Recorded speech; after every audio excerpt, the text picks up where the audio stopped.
وہ یہ ہے کہ امام کی ایک شاگردہ بھی تھی، اور اس سے معلوم ہوتا ہے کہ امام کے مکتب میں درس حاصل کرنے والوں میں صرف مرد شامل نہیں تھے بلکہ خواتین بھی موجود تھی. اور اتفاق کی بات یہ ہے کہ ہم جس پلیٹ فارم سے آپ سے مخاطب ہو رہے ہیں یہ بھی خواتین کا ایکچولی مدرسہ ہے، جہاں پر خواتین تعلیم حاصل کرتی ہیں اور لشکر امام کی سپاہی بنتی ہیں. تو امام کے اس مکتب کے اندر کچھ خواتین بھی تھیں کہ جنہوں نے درس حاصل کیا ہے. یہ 5 سالہ ایک لڑکی کا واقعہ ہے کہ جو مکتب امام جعفر صادق علیہ السلام میں داخل ہوئی. اور کیوں داخل ہوئی؟ اس کا مالک، اس کا مولا بہت پریشان تھا کہ میں کیسے اس بچی کی کفالت کروں گا اور کیسے اس کو پروان چڑھاؤں گا. اس نے دیکھا کہ مدرسے میں تعلیم بھی دی جا رہی ہے اور وہاں پر رکھا بھی جا رہا ہے، تو اس نے امام کے مدرسے میں اس بچی کو داخل کروا دیا. روایات بعض یہ کہتی ہیں کہ 10 سال تک امام کی شاگردی میں رہی، بعض کہتی ہیں کہ 20 سال تک امام کے علم سے وہ فیضیاب ہوئی. اور امام نے بھی اسے اس طرح سے شفقت دی ہے کہ اپنے بعض شاگردوں سے یہ گویا اظہار فرمایا کہ اس کے اندر جو قابلیت موجود ہے، اس کے اندر جو استعداد موجود ہے، اس کے اندر جو ذہانت موجود ہے، وہ بعض مردوں کے اندر بھی نہیں پائی جاتی. اس لیے باقاعدہ امام سے وہ علم دین حاصل کرتی رہی، علم قرآن حاصل کرتی رہی، علم حدیث حاصل کرتی رہی، علم تاریخ حاصل کرتی رہی، یہاں تک کہ امام کی شہادت ہو گئی. پھر وہ اپنے مولا اور آقا کے ساتھ ہی تھی، اور چونکہ اس کی کنیز تھی لہٰذا ایک عرصے تک اس کے ساتھ رہی، یہاں تک کہ ہارون رشید کا زمانہ آ گیا. اور ہارون کے زمانے میں یہ اس کا مالک بہت غریب ہو گیا، نادار فقیر ہو گیا. اس لیے اس نے اپنی اس کنیز سے کہا کہ اب میں تجھے آزاد کرنا چاہتا ہوں، تاکہ میں تمہارا خرچہ تو نہیں دے سکتا، تجھے میں آزاد کرنا چاہتا ہوں. اس کنیز نے مشورہ دیا کہ تم مجھے ایسے ہی آزاد نہ کرو بلکہ مجھے فروخت کرو. اور کس کے پاس فروخت کرو اس کا مشورہ بھی دیا. کہا کہ مجھے خود ہارون کے دربار میں لے کر جاؤ اور مجھے ہارون کے ہاتھوں فروخت کرو، اور یہ کہو کہ میں تیرے لیے یہ کنیز لے کر آیا ہوں، اور کتنے میں فروخت کرو یہ بھی میں تمہیں بتاتی ہوں. کہا مجھے 1,00,000 دینار اور 1,00,000 اشرفیوں میں مجھے تم فروخت کرو. ان سے کہا تمہیں معلوم ہے کہ تم کون سا عقیدہ رکھتی ہو، تم کون سا نظریہ رکھتی ہو؟ تم جعفری ہو، امام جعفر کی شاگردہ ہو، تم شیعہ ہو، تم مولا علی کی ماننے والی ہو. ہارون کے پاس اگر میں تمہیں لے کر جاؤں گا تو ہارون تمہیں یہی سنتے ہی تمہیں قتل کر دے گا. کہا کہ تم اس کی فکر نہ کرو بلکہ مجھے اس طرح سے پیش کرو، اور جب وہ تم سے سوال کرے کہ اس کنیز کی خاصیت کیا ہے تو تم جواب میں کہنا کہ اس کنیز کی خاصیت یہ ہے کہ اس کے مقابلے میں تم دنیا کے جتنے بڑے علماء کو لا سکتے ہو لے کر آ جاؤ، یہ سب کو شکست دے دے گی. یہ اس کی خاصیت ہے. کیوں یہ خاصیت اس کے اندر پیدا ہوئی؟ کیونکہ یہ شاگردی امام جعفر صادق علیہ السلام میں آئی تھی. اس کنیز کا نام تاریخ میں حسنیہ لکھا گیا ہے، ہے سین نون یہ ہے حسنیہ. اس نے وہی کیا کہ جو اس کنیز نے کہا تھا اور ہارون کے دربار میں لے کر آئی. بہت تفصیلی واقعہ ہے. ہارون سے سوال و جواب ہوئے اور اس کے بعد ہارون نے کہا کہ ٹھیک ہے اگر یہ اس کا دعویٰ ہے تو علماء کو پیش کیا جائے. علماء سامنے آئے، یہ نقاب کے اندر موجود تھی، پورے حجاب کے اندر موجود تھی. علماء نے سوالات کیے، سارے علماء کو اس نے لاجواب کیا. تو ہارون نے کہا کہ جاؤ بصرہ سے جو سب سے بڑا عالم ہے اس کو لے کر آؤ. ابراہیم اوفی یا ابراہیم اونی اس کا نام روایات میں بیان کیا گیا ہے. کہ ابراہیم کو لایا جائے. بغداد میں یہ مناظرہ ہو رہا تھا، عالم کو بصرہ سے لایا گیا. جب بصرہ سے اس عالم کو لایا گیا تو اس شاگرد امام جعفر صادق کے سامنے لا کر بٹھایا گیا. کہا کہ یہ کون ہے کہ جس کے سامنے مجھے بٹھایا؟ کہا یہ کنیز ہے کہ جسے ہارون خریدنا چاہتا ہے اور 1,00,000 اس کی قیمت لگائی گئی ہے. اگر تم نے اسے شکست دے دی تو ایک تو یہ ہے کہ اس کا عقیدہ باطل ہو جائے گا، شیعت باطل ہو جائے گی، اور دوسری بات یہ کہ ہمیں موقع مل جائے گا کہ اسے ہم قتل کر سکیں، کیونکہ اس کا دعویٰ یہ ہے کہ اگر کسی نے مجھے ہرا دی اور شکست دے دی تو ہارون اگر مجھے قتل کرنا چاہے تو مجھے قتل بھی کر دے. تو یہ فائدے ہمیں حاصل ہو سکتے ہیں. ابراہیم اوفی نے کہا کہ بھائی کسی بڑے عالم کو پیش کرو. کہا جسے تم چھوٹا سمجھ رہے ہو وہ چھوٹی عالمہ نہیں ہے، وہ شاگردی ہے امام جعفر صادق سے ہو کر آئی. اللہ اکبر. پھر اس نے سوالات کرنا شروع کیے اور مختلف سوالات کرتا رہا. میں پورے سوالات آپ کی خدمت بیان نہیں کر رہا، صرف ایک بات کو بیان کرنا کی کوشش کر رہا ہوں. جب اس نے ٹھیک ٹھاک سوالات کر لیے تو پھر اس خاتون نے کہا کہ اے ابراہیم اوفی، تو نے 83 سوالات کیے ہیں، 83 سوالات تو نے کر لیے ہیں، اور اب تک میں نے تیرے ہر سوال کا جواب دیا ہے۔ اب مجھے یہ اجازت دے کہ میں تجھ سے ایک سوال کروں، اور دیکھتے ہیں کہ تو اس کا جواب دے سکتا ہی نہیں دے سکتا۔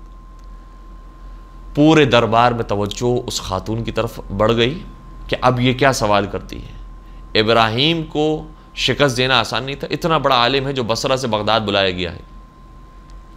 جب خاتون کے سوال کرنے کی باری آئی تو خاتون نے کہا کہ اے ابراہیم، مجھے اتنے سوال کا جواب دے دو کہ پیغمبر اکرم نے اپنے بعد کو جانشین معین کیا تھا یا نہیں کیا تھا؟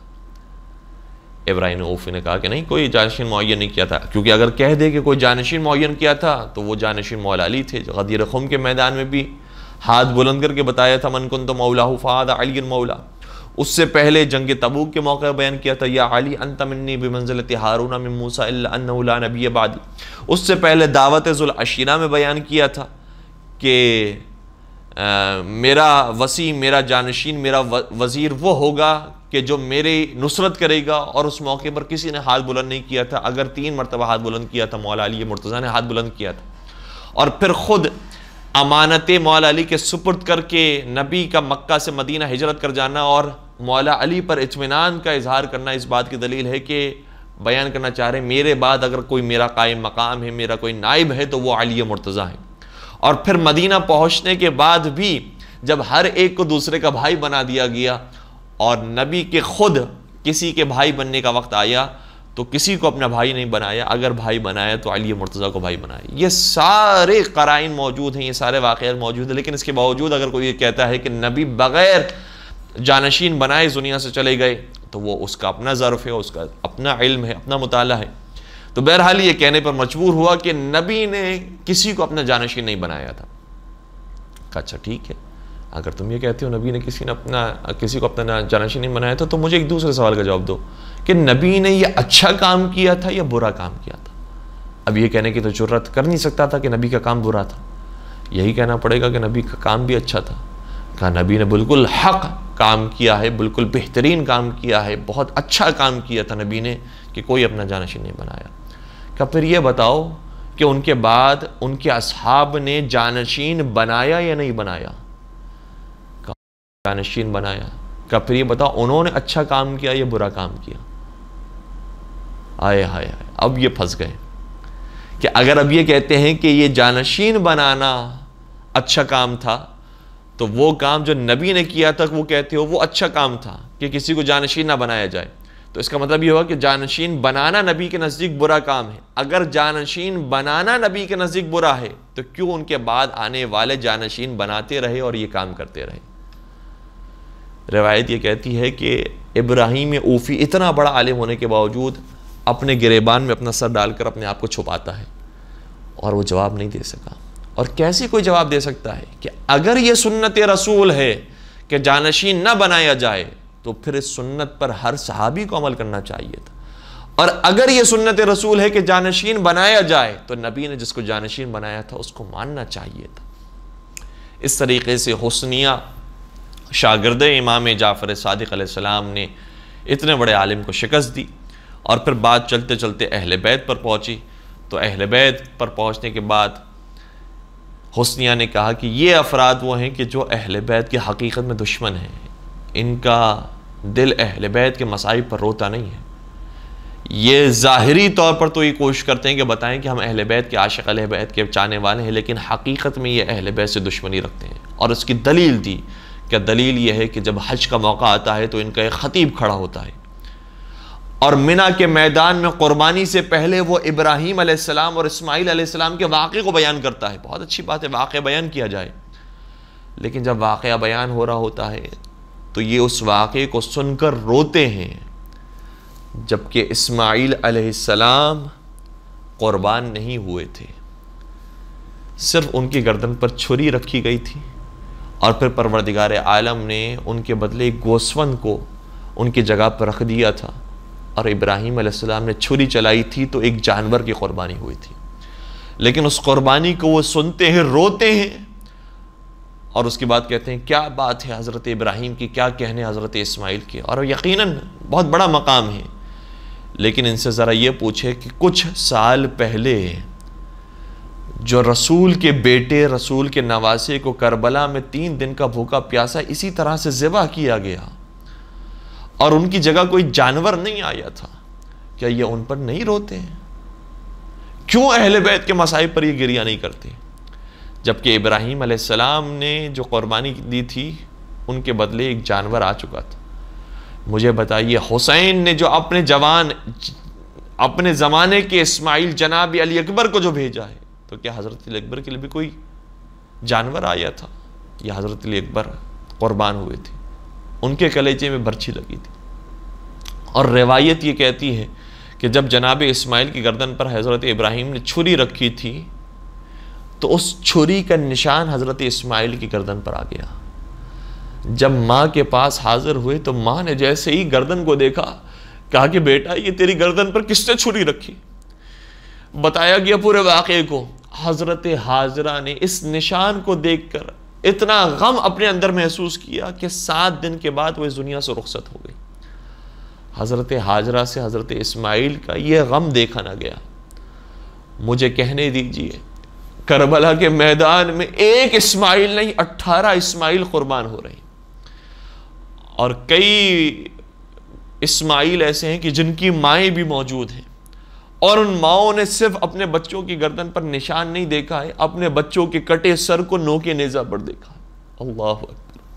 اور ایک مرتبہ نہیں دیکھا ہے، کربلا سے کوفہ سے شام مائیں اپنے بچوں کو نوکے نیزہ پر دیکھتی رہی۔ کیسے برداشت کیا جائے؟ کیا ام لیلہ کی محبت حضرت علی اکبر سے کم تھی؟ کیا شہزادی ام رباب کی محبت اپنے علی اصغر سے کم تھی؟ کیا حضرت زینب کبریٰ کی محبت اون محمد سے کم تھی؟ لیکن یہ مائیں اپنے لاڈلوں کو دیکھتی رہی، نوکے نیزہ پر ان کے سر چڑھے رہے۔ اور ایک روایت بس آپ کی خدمت بیان کرو، زحمت کو تمام کروں۔ اسی سفر کے اندر ایک منزل ایسی آئی ظاہراً کوفہ میں، جب سرحائے شہدائے کربلا کو لایا گیا تو ایک خاتون نے حضرت اکبر کے سر کو دیکھ کر کہا کاش اس کی ماں زندہ نہ ہو، کاش اس کی ماں زندہ نہ ہو۔ یہ جملہ جناب ام لیلہ نے سن لیا۔ شہزادی ام لیلہ آگے بڑھی اور سوال کیا میرے علی اکبر نے تیرا بگاڑا کیا ہے؟ کیوں یہ کہتی ہے کہ اس کی ماں زندہ نہ ہو؟ میں اس کی ماں ہوں، بتا میں نے تیرا کیا بگاڑا ہے جو تم مجھے بد دعائیں دیتی؟ کہ آپ اس کی اگر ماں ہیں تو میں نے یہ جملہ اس لیے نہیں کہا کہ مجھے اس جوان سے نفرت ہے، بلکہ یہ جوان اتنا خوبصورت اور حسین و جمیل ہے، ہمیں اس کی محبت ہمارے اپنے دل کے اندر محسوس ہو رہی ہے۔ خدا جانتا ہے اس کی ماں نے کس دل کے ساتھ قربانی کے لیے پیش کیا ہوگا۔ سلام ہو ہمارا کربلا کی ماؤں پر، جس نے دین کی حفاظت کے لیے اپنے گود کے پالوں کو، ماؤں نے اپنے گود کے پالوں کو راہ حسین میں قربان کر دیا۔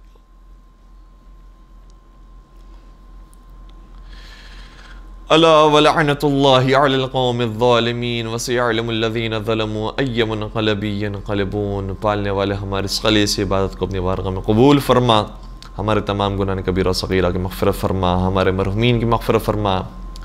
پروردگارا ان گنہگار آنکھوں میں جو آنسو آئے ہیں انہیں رومال حضرت سیدہ کائنات میں جگہ نصیب فرما۔ حضرت امام جعفر صادق علیہ السلام کا سچا پیروکار بننے کی توفیق عطا فرما، ان کے اصحاب کی سیرت پر عمل پیرا ہونے کی توفیق عطا فرما، پالنے والے ائمہ کی محبت کے ساتھ جینا اور مرنا نصیب فرما، قرآن اور اہل بیت کے دامن سے ہمیشہ متمسک رہنے کی توفیق عطا فرما، تمام مریضوں کو شفاء کامل اور عاجلہ نصیب فرما، تمام بے روزگار مومن کو برسر روزگار فرما، پالنے والے بحق محمد و آل محمد ہم سب کو کربلا معلیٰ کی زیارت نصیب فرما، 4 معصومین کی زیارتوں سے مشرف فرما، حج اور عمرے کی سعادت نصیب فرما، اور تمام مظالم سے انتقام کے لیے اپنی آخری حجت امام عصر و زمان کے ظہور میں تعجیل فرما، ہمیں ان کے عاشقین، محبین، سچے چاہنے والے اور ماننے والوں میں شمار فرما۔ ربنا تقبل منا انک انت السمیع العلیم وتب علینا انک انت التواب الرحیم برحمتک یا ارحم الراحمین۔